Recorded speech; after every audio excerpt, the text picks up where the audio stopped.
On today's episode of Locked On Canadiens, there's optimism in the city, but is it warranted?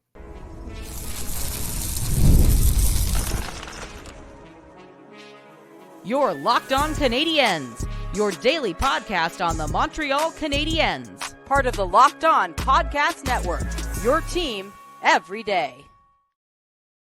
Of course it's warranted, and we'll get into that. I just really wanted to sound ominous and dramatic before we had our Marvel intro there. Welcome to episode 1141 of Locked On Canadiens, everybody. We thank you for making us your first listen of the day. Every day we're free and available wherever you get your podcasts, as well as on YouTube. We're also on social media, LO_Canadiens on Twitter, Locked On Canadiens on Instagram. You can also email us at lockedoncanadiens@gmail.com. Today's episode is brought to you by FanDuel. And now through September 22nd, all FanDuel customers can bet $5 and get a 3-week free trial of NFL Sunday Ticket from YouTube and YouTube TV. Visit FanDuel.com to get started. My name is Laura Sab, also known as The Active Stick, and I'm joined by the wonderful Ian Boisvert, also known as Maybe It's Ian. Ian, how are you doing on this fine Monday evening? It's a little warm. Doesn't feel like hockey weather, but the Montreal Canadiens kicked off their season unofficially today.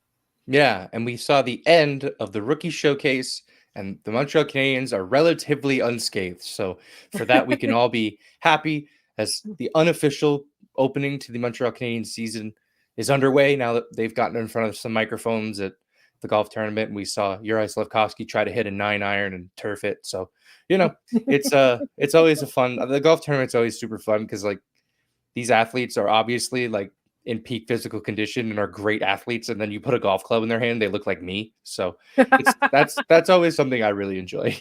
Nick Suzuki is a big golfer, though. He and his family are really, really into golf. But it's really funny, though, because the rest of them are just kind of they have to be there and nobody knows if they want to be there or not. And it's fun to try to figure that stuff out. This is also a couple of years ago, that's when they announced Nick Suzuki was going to be the captain. It is a big deal. This is when we know the season is coming in Montreal, and we are going to get into that. We're going to wrap up a little bit more about rookie camp. And then at the end of this episode, we're going to talk about who we think is going to make it. But first, let me just remind everybody that today, the mailbag episode is being recorded on Wednesday. Please submit your questions. All right. Rookie camp. Let's talk about that second game. Ian, nobody was decapitated. Well, one almost was. And of course, it was the one player we all were watching the most intently. Lane Hutson took a pretty serious shot from something called Marshall Finney. What's Marshall Finney? He ended up scoring later. I've never heard of this guy and probably never will ever again. He sounds like an actor from the 1950s. Yeah, the put 'em up C era, those kind of guys. Yeah, that's Marshall Finney for sure. Look, I don't love taking a victory lap on this, but I will because you can set your watch to the idea that somebody in these rookie games is going to try to be a gym class hero and take a run at a guy who has a legitimate shot at playing in the NHL. And that's what we saw. Lane Hutson, who had been dancing around guys all weekend, takes a pop from Marshall Finney. Thankfully, he got up. He's okay. Logan Mailloux gave him the what for. I am just exhausted of these games. I have no desire to watch another one. Every time one of these things happens, I go, can we please stop doing this now? There's no benefit to any of this. While the Canadiens game was going on Sunday, Ottawa was playing Pittsburgh. And wouldn't you know it, someone on the Ottawa Senators bodied a Pittsburgh Penguin and knocked him out of the game. And you are not allowed to be shocked or surprised by any of this ever again. Every year, we all say this is going to happen, and then it happens. It's the only thing I am certain of. It's death, taxes, and somebody getting hurt at a rookie camp game that shouldn't have been hurt. Okay, so here's the thing, though. So there were many years where Montreal was not included in the rookie tournament, right? The rookie showcase. It would be they get to do this in Buffalo and Pittsburgh. They get hockey and we don't. And then the Montreal Canadiens, I don't know if they were forced to do it or they started doing it. And everybody got really excited because they miss hockey so much throughout the offseason. And let's be honest, in Montreal, they get eliminated so early. So I feel like this is, I don't know that it's like a money grab, but I feel like this is something where like they knew they could get away with it, so they do it. Yeah, probably. I mean, why do they play so many preseason games every year? This year they're trimming it down a little bit. They're not playing the max. They're playing a few under it. Oh, so we're not getting 10 games against Ottawa, you mean? No, I think we only play them twice. So, it's just like if the NFL season just started, most of the starters on NFL teams don't play much in the preseason. They might play a couple snaps. Yep, okay, I remember how to play football. I'm done.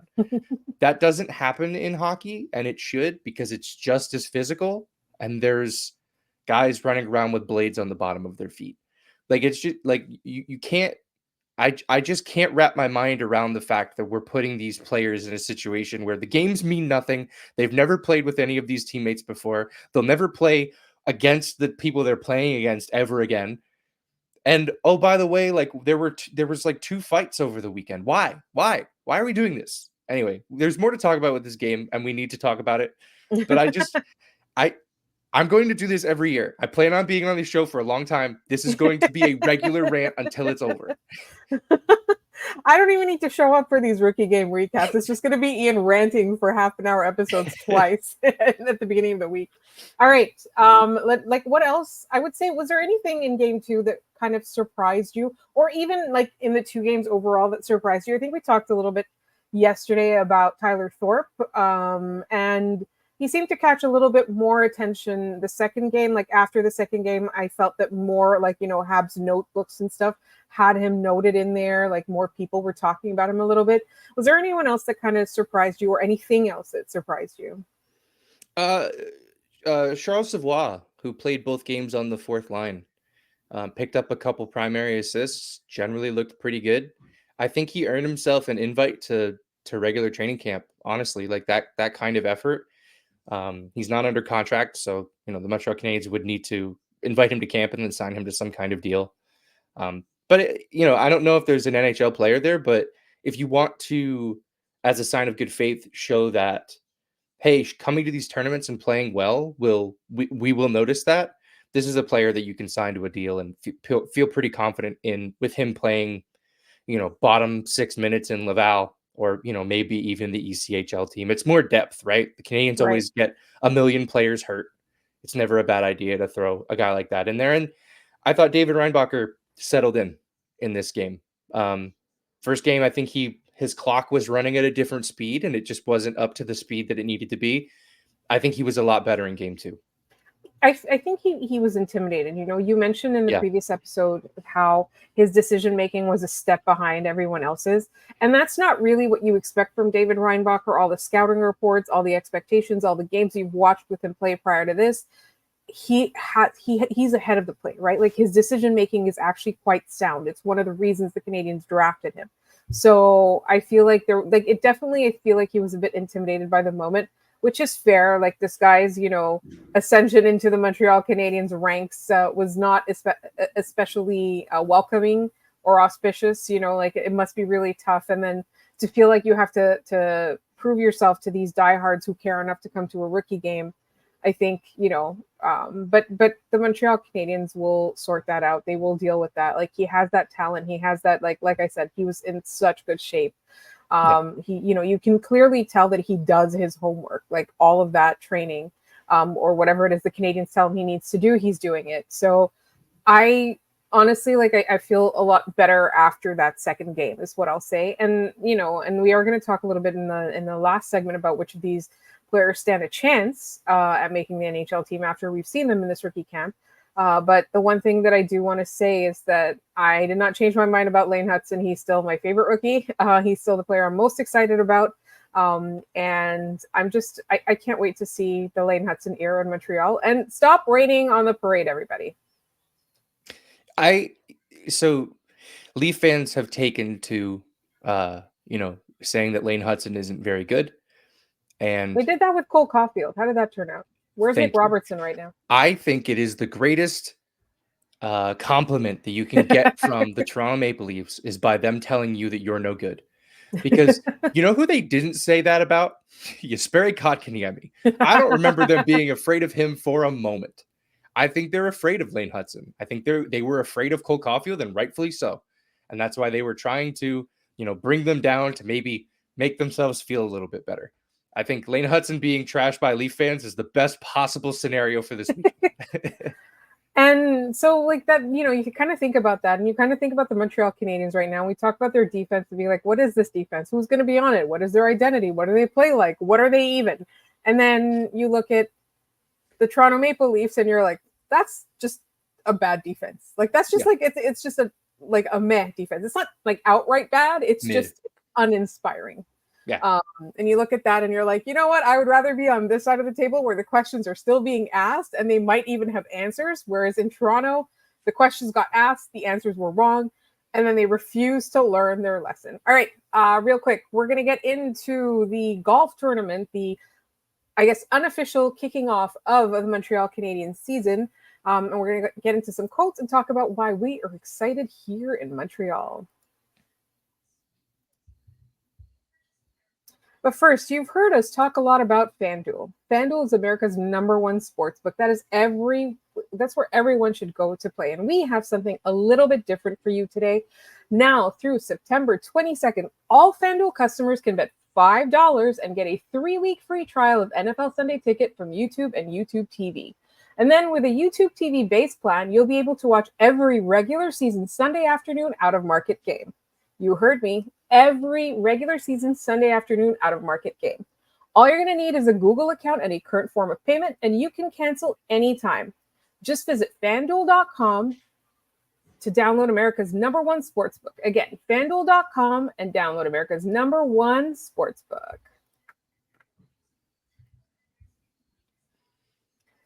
All right, so Ian, speaking of FanDuel, they had the over-under for the Montreal Canadiens points total at the end of the season at 75.8. Wow. I think the addition of Patrick Laine kind of it makes me feel like that's a little bit off. I mean, they know about more than we do usually, but that makes me feel like, the Canadiens have something to prove. And Laine was in attendance at this golf tournament, and the vibes were all good. Yeah, vibes were great. We got to see, it's always nice to hear from the higher brass on this team. It's not often Jeff Molson comes out and speaks. And what I find most interesting about the golf tournament is it seems like the only time every year that the players are allowed to disagree with management. Because, there was a few years ago when Joel Edmondson was still here, and, the GM was like, playoffs aren't a goal. We're still kind of retooling. And then Joel Edmondson was like, nope, the rebuild was last year. We're making the playoffs this year. You saw a little bit of that this year too, right? Like the teams are the team is like, well, we want to be in the mix. We think we'll be playing competitive games. And Nick Suzuki's like, we're go playoffs are the goal. So it's the only time of the year where like they're allowed to be at odds with one another, it feels like, because I feel like it's a positive thing when the players they want more from themselves than maybe the team may think. But Ken Hughes said that the bringing in Laine was done to kind of reward these guys for saying, hey, we know that you guys are doing the right things, even though the result isn't there. We're going to help you a little bit get that result while still not deviating from our plan. We're not trading large, assets. We're not trading things. We're still staying the course. So it was a pretty encouraging day for, Montreal Canadiens fans. I think so. And I think, what's really interesting is that the management, the top brass kind of has to hedge their bets because, the next thing you'll see is the headline is Kent Hughes promises the Montreal Canadiens are going to win the Stanley Cup this year. Right. You really don't want that. But also you want the Canadiens to have that goal. You want the players themselves to have that goal. Like imagine they show up and they're like, we're here to lose. That's not going to go over very well. And also none of them have those personalities, right? Like even if you talk about the laziest NHL player, like that player's goal is still to win a Stanley Cup, right? Like they're not just in it just to make the NHL. And so I find it really interesting too, is that like we would forgive a player, but we would not forgive the top brass. It would be like we would run them out of town. Yeah. But I also agree with the fact that they're trying to temper expectations. They don't want us to be delusional, right? Yeah. They want to give themselves a bit more time to continue their tweaking and building. And I think it's really funny that the players are like, nope, we're going to do it. That's what we're going to do. We're going to do it. We're good. Yeah. We're good. The team has been saying, Molson said they want to be in the mix. I love that term so much, to be in the mix. Because you could be in the mix of anything. You could be in the mix of just like 32 teams that exist. Right. Exactly. Like, they want to play, Gorton, I think, said they want to play meaningful games into April, which is sort of what we've all been saying, right? Yeah, As that's what we fans, want. we want this season to matter past November, right? Because we got to November of last year and it was over. Kirby Dach came out and said that he feels 100% and that he feels that he could have played games last season. I'm glad they told him no, because there's which is no new point for the Montreal Canadiens. Yes. Yeah, that is a new philosophy that we'll have to get used to. Is them, taking care of their players. A bold concept. Let's see if it pays off. I just think that, the thing I'm taking from the front office and what I really want to take into this season is the games have to matter for longer. Doesn't mean you're playing playoff games in April. It doesn't mean, you're getting eliminated on the last day. You brought it all the way there, but like, play games down the stretch that matter. Last season, the Canadiens, they played the Detroit Red Wings at the very end of the season, and Detroit was playing for their playoff lives. And you saw the moment where they knew it was done and it was over for them. Like, they did not care. That's what the Canadiens need to avoid doing for much longer this year. And I think that was evident as a goal for this front office. Yeah. Yeah. And you're also testing their maturity and their growth in that respect, right? You're not just testing how far they've come in terms of skill, chemistry, all of that development. You're also testing like where they're at mentally and who you kind of need to work on, like whose confidence you need to. Because I firmly believe that for all of the skills and everything like that, if your head isn't in the right place, you're not going to play good hockey. That's not the way it is. You get in your own head, everything turns into a catastrophe. Every small mistake gets like catastrophized in your mind, and then you just spiral. And we've seen it happen with so many players in this market, and we are so unforgiving. So I really hope that this is an opportunity for them to get those players into those mindsets, like those mistakes happen. They don't matter. Most of the time you're not costing them an entire season. You're not costing the Stanley Cup. Like it's not that deep, right? Like you can recover. And so I feel like Martin St. Louis is a great coach for that moment. Personally. Yeah, I agree. And, you talk about building up confidence. Patrick Laine is one of those players who, confidence is going to dictate how his season plays out. And I think he knows that. He was asked about his expectations for his play. He said, stay healthy and have a good time. When you do those two things, there's a really good chance for success. And that just sounds like Patrick Laine is going to go as far as his vibes take him. And I think that there's a really good chance he goes pretty far because the dude has immaculate vibes when he wants to have them. Honestly, like if that's the kind of player he is, and, we talked with David St. Louis about his game and how he really needs to feel like he's the guy on a line in order to be driving that line. He's got to feel good in order to, feel good enough to do those things.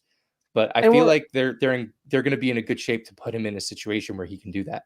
Right. And speaking of that situation, like we're projecting that he's going to be playing with Kirby Dach and Alex Newhook. And they're both players that don't need to be the guy. Right. They're both players that can kind of make the guy happen. And I feel like that's probably an ideal scenario. We don't know what's going to happen. That's probably how it's going to shake out in the early days. And then they might mix and match. But that just seems like the only place right now where Patrick Laine can start, unless there's going to be some weird override and being like, all right, put Slavkovsky down next to Kirby Dach and we're going to move Patrick Laine up. But I feel like they won't start off that way, given the fact that he's missed so much time. He's recovering from an injury, et cetera, et cetera. I feel like they would start him on the third or second line. I hope they start him on the second line, but I feel like he's in that right spot. And even if you did put him up with Nick Suzuki, like Nick Suzuki's not that guy. Cole Caulfield is a little bit needs to be that guy, but not Nick Suzuki. So, you have an okay situation no matter where you put him, but I'm just expecting that it's going to really they're going to really complement each other. Yeah. If I have one piece of advice for Marty St. Louis, it is keep Patrick Laine as far away from Josh Anderson as you possibly can. The vibes are not immaculate there. The vibes are not immaculate there. And Josh Anderson plays by himself, right? Like he likes to be the guy to carry the mail, but then he doesn't like to pass the puck either. He just likes to take it north, he likes south. to barrel.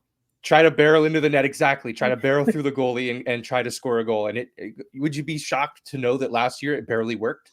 No. So, that would be my one request for Patrick Laine's deployment this year, is that he does not play with 17. Yeah, I'm in full agreement with that. All right. So we did want to get back to the prospects because the camp is wrapping up.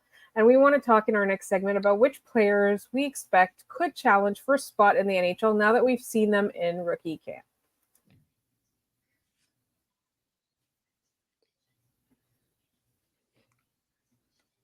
All right, Ian. So earlier in the offseason, you and I went through the prospects and we said, all right, these guys have a chance, these guys don't. Has anything in your mind changed after rookie camp? I don't think so. I think Owen Beck had about a period and a half of an on-ramp, and then he was the Owen Beck I thought he needed to be. Especially in that second game, the second period onward, he was like the most dangerous forward. He was setting guys up from below the net. His shot, I think, is close to NHL caliber, if not already there. I just think that, he's a guy that, like I said, he's done with junior hockey. Both he's too old to play junior hockey, and he's capital D done with junior hockey. Like he has nothing to gain from that anymore, even if he could go back. But it's just a matter of now, is he playing first line in Laval or third or fourth line in Montreal?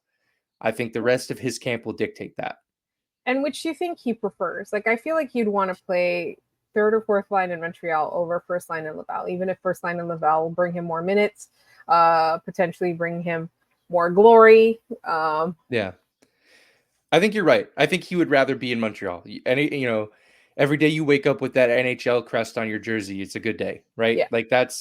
So I think he would prefer that, but I think the team would probably rather see him get top line minutes in Laval, play in a bunch of different situations that he won't play in as a third or fourth line center in Montreal. It's sort of the Max Pacioretty thing, how when he was first coming up, they weren't playing him much in the NHL, and he basically said, "Send me back to Hamilton. I don't want to play here if you guys aren't going to play me." Yeah. So I don't know that we'll ever get to that level of dysfunction, but I think it's the best scenario for Beck that he plays in the AHL. But I think his camp could force their hand. Yeah.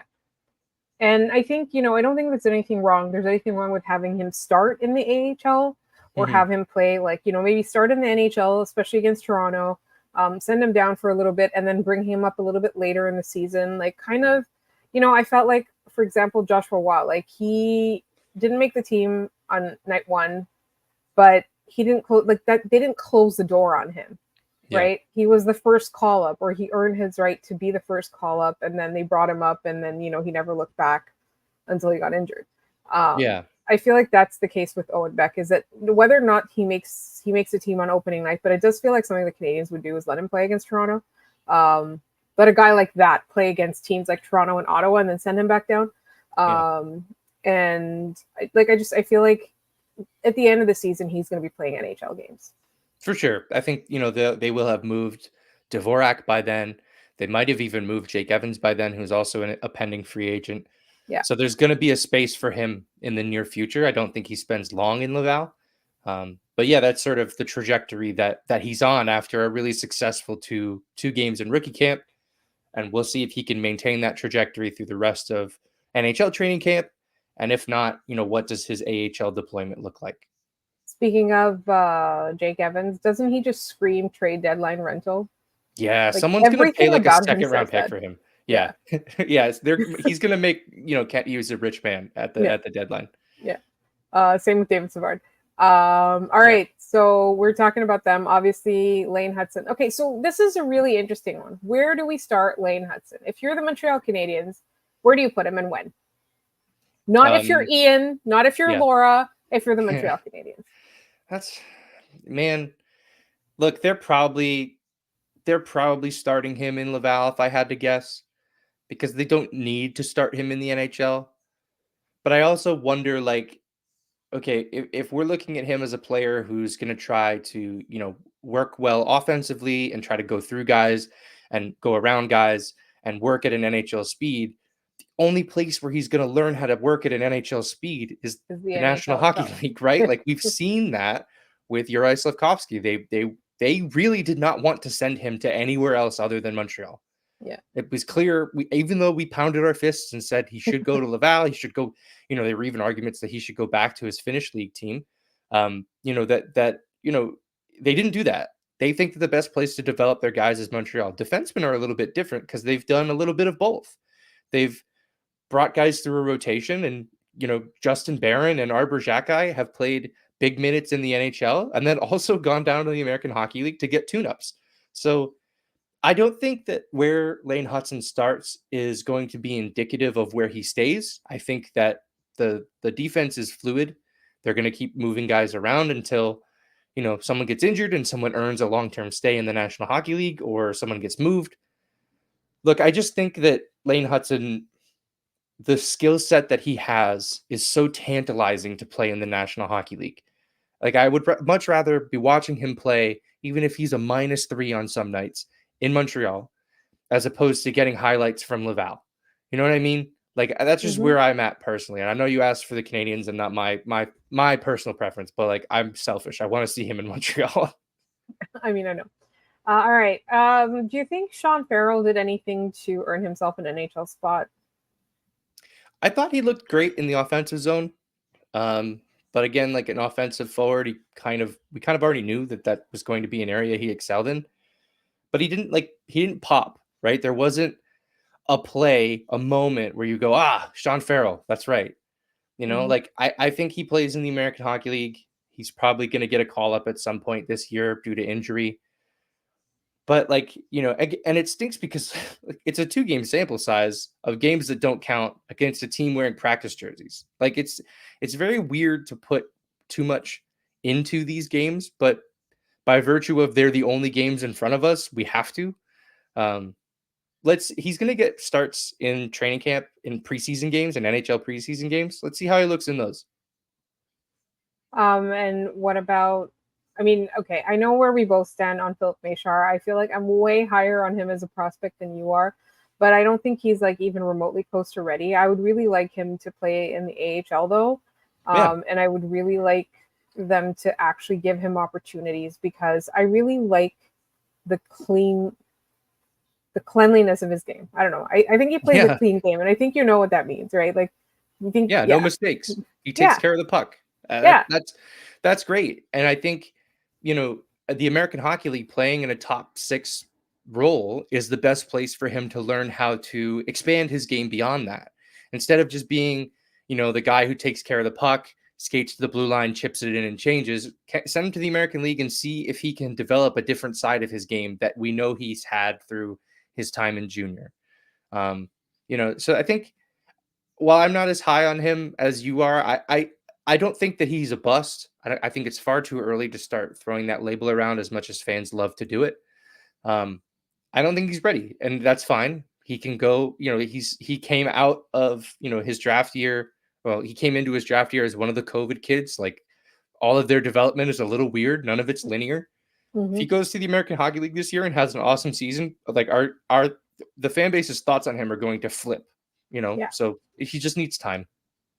I agree. And finally, Logan Mailloux. Yeah. So when we talked about him after game 1, and I think I still kind of feel the same way after game 2, it was, I didn't really notice him. And then I realized, wait, that's a good thing that I didn't notice him, because when I had noticed him in a Canadiens jersey in the past, it was because he was doing something silly. Yeah. Or the same thing with the Rocket jersey, right? Like every time you noticed, it was because he was doing a classic, like boneheaded Logan Mailloux thing of the game. Yeah. I mean, he did throw the PK Subban reverse check on his own teammate in the second game, Sean Farrell. So, I mean, that was kind of funny, but no one got hurt. Every game has one. Goal against. Right. Right. He's got one of those a game, but like we didn't, that's kind of funny. There's not really much that like, I'm going to be like, no, he needs to not do that. Of course he doesn't. Everybody knows that. That's not worth their time to be like talking about how you shouldn't hit your own players. Of course not. But what I saw from him was a guy who understood the situation he was in. He understood, okay, I'm playing with Lane Hutson and I'm watching him play the way he's playing. He's going to carry the mail. I'm going to try to be a little bit more responsible. Yeah. There are times where they're probably not going to play much together at a professional level. I can't imagine, because Marty can only have so many more hairs turn gray. Like, but like that's before they start falling out. absolute, like, man, a rookie showcase is the perfect opportunity to throw that pairing out there, because it will probably never happen again, because we would just have indigestion like every time they were on the ice. Yeah, I did think that Lane Hudson really made Logan Mailloux elevate his game. Yeah. And I did appreciate that. But if you're a bona fide NHLer, that's kind of who you are. Like if you're a star, like if you're somebody like Lane Hudson, if you're a Kirby Dach, like you make the people around you better. If you're Nick Suzuki, you make the people around you better. If you're Cole Caulfield, if you're, so like for me, like you're either that guy or you're the guy who benefits from that. And in this case, like that's how I felt, which is not to say that Logan Mailloux is not going to get called up to the NHL. I would bet money on the fact that he will. Yeah. This year, he might even start in the NHL. We don't know what's going to happen with that defense spot that Jordan Harris vacated, but I'm just saying that longer term, the person we're going to see playing more games in the NHL this year is Lane Hudson. Agreed. Yeah, I think so too. Yeah. And that's going to wrap up our Tuesday episode. Oh my God, it is like we are back to 5 days a week this week, and we've got a special treat coming up. It's a crossover. We know you love those, with two of my favorite Locked On Podcast Network hosts, and that's coming up tomorrow. And then later we've got our mailbag, so please make sure you get those mailbag questions in. We also have a listener requested, well, it was a question, but we're creating an episode out of it, and is the good, the bad, and the ugly predictions. That's all coming up. So make sure you are subscribed to this podcast wherever you get your podcasts, as well as on YouTube. We are free and available everywhere. You can find us on Twitter at LO_Canadiens. You can find us on Instagram, Locked On Canadiens. You can email us at lockedoncanadiens@gmail.com. Do not forget your mailbag questions. You can also find Ian on social media at Maybe It's Ian. You can find me at The Active Stick. Thank you so much for listening. Make your second listen of the day Locked On NHL, because they have tons of fun stuff, including a roundtable with us. That's all coming up, in the coming days. Thank you so much for listening. We'll be back tomorrow.